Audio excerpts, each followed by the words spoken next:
Vai esse berreiro aí, você parece galinha que botou ovo. Zé, o seu cheiroso esteve aqui. Ele pediu a casa porque quer fazer uma reforma. E disse pra nós pra mudar o mais depressa que puder. Aí eu chorei, eu pedi, mas ele nem ligou. Vai começar a encrenca. Vai não, já começou. Que encrenca.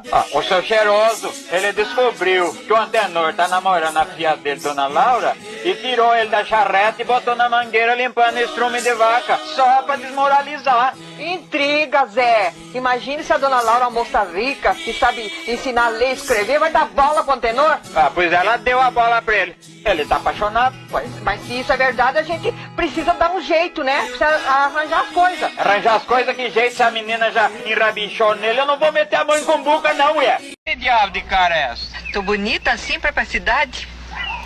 Ah, tá. Tá com cara de mulher de pouca vergonha. Alô?